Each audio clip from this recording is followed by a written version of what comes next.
வாழ்க வையகம், வாழ்க வையகம், வாழ்க வளமுடன். குரு வாழ்க, குருவே துணை. அருள்நிதி பேராசிரியர் அன்பழகன் திருவண்ணாமலை. அனைத்து அன்புள்ளங்களுக்கும் வாழ்க வளமுடன். குருவின் நினைவில் நின்று குருவினது ஞானக்களஞ்சியம் கவி ஒன்றை நாம் சிந்திக்கலாம். கவி எண் 1214. ஞானக்களஞ்சியம் தொகுப்பு 2 இக்கவியை நாம் சிந்திக்கலாம். இறைநிலையோடு எண்ணத்தை கலக்கவிட்டு ஏற்படும் ஓர் அமைதியிலே விழிப்பாய் நிற்க. இறைநிலையோடு எண்ணத்தை கலக்கவிட்டு ஏற்படும் ஓர் அமைதியிலே விழிப்பாய் நிற்க நிறைநிலையே தானாக உணர்வதாகும்.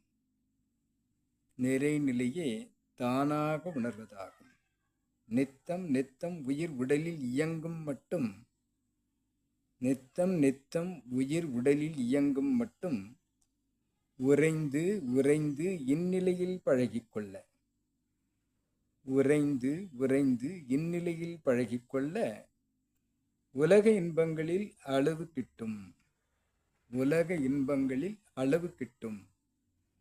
கரை நீங்கி அறிவு மெய்ப்பொருளாய் நிற்கும். கரை நீங்கி அறிவு மெய்ப்பொருளாய் நிற்கும். கரைந்து போம் தன்முனைப்பு காணும் தெய்வம். கரைந்து போம் தன்முனைப்பு காணும் தெய்வம். வாழ்க வளமுடன். இறைநிலையோடு எண்ணத்தை கலக்கவிட்டு மனதில் இறைவனை நினைந்து நாம் தவம் செய்ய வேண்டும். வேறு எங்கேயோ ஞாபகம் வைத்துக்கொண்டு தவம் செய்வதாக நாம் அமர்ந்திருந்தால் இறை உணர்வு என்பது ஏற்படுவது மிக சிரமம். ஆக இறைநிலையோடு நம்முடைய எண்ணம் இரண்டர கலந்து நிற்பதாக நம் அகத்தவத்தில் ஆழ்ந்திருக்க வேண்டும்.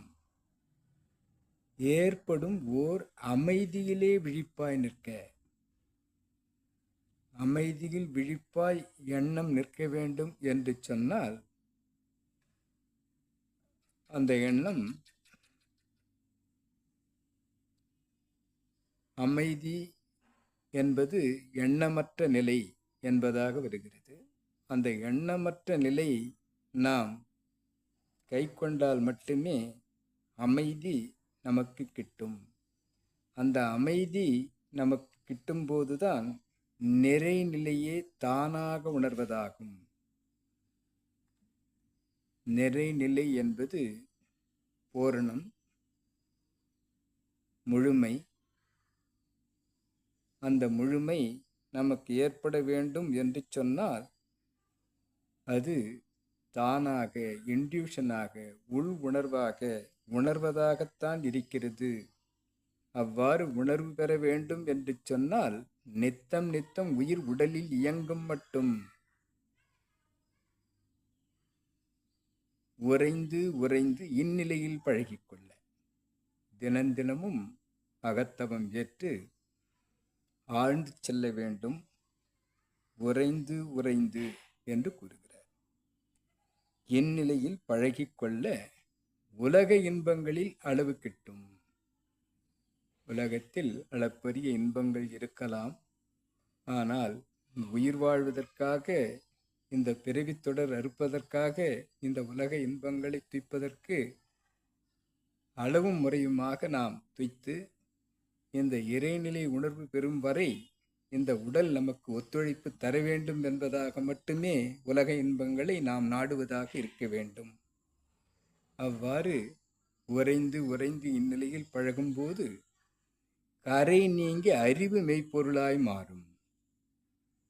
அறிவு மெய்ப்பொருளாக இருக்கக்கூடிய இறைத்தன்மைக்கு நம்முடைய அறிவு எப்பொழுது வருகிறதோ அப்பொழுது நம்முள் இருக்கக்கூடிய ஈகோ என்று சொல்லக்கூடிய தன்முனைப்பு, அகங்காரம், ஆணவம் என்றெல்லாம் கூறக்கூடிய அந்த ஈகோ, அந்த தன்முனைப்பு கரைந்தால் மட்டுமே இறைவன் இன்ட்யூஷனாக உள் உணர்வாக ஆக சாத்தியக்கூறு இருக்கிறது என்பதை எவ்வளவுதான் நாம் பயிற்சி எடுத்துக்கொண்டாலும் முயற்சி செய்து கொண்டு இருந்தாலும் நம்முள் இருக்கக்கூடிய ஈகோ என்று சொல்லக்கூடிய அந்த தன்முனைப்பு எப்பொழுது இல்லாமல் போகிறதோ அப்பொழுதுதான் இறை உணர்வு நாம் பெற முடியும் என்பதை கரைந்துவோம் தன்முனைப்பு காணும் தெய்வம் என்று குறிப்பிடுகிறார்.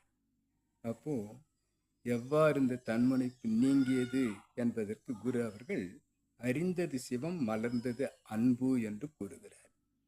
யாரெல்லாம் அனைவரிடம் அன்பு பாராட்ட வேண்டும் என்று தன்னை மாற்றிக்கொண்டு வருகிறார்களோ அவர்களுக்கு இறை உணர்வு தன்முனைப்பு நீங்கியிருப்பதாக நாம் கொள்ளலாம். ஆக கரைந்துவோம் தன்முனைப்பு காணும் தெய்வம் என்று கூறும் குருவின் சிந்தனையை நாம் சிந்திக்கலாம். கவிதந்த குருவுக்கும் என்னுள் விளக்கம் ஏற்படுத்தி இறைநிலைக்கும் இதுகாரும் செவிமடுத்த அனைத்து அன்பு உள்ளங்களுக்கும் நன்றி நன்றி நன்றி. வாழ்க வளமுடன் என வாழ்த்தி நிறைவு செய்கிறேன். வாழ்க வளமுடன்.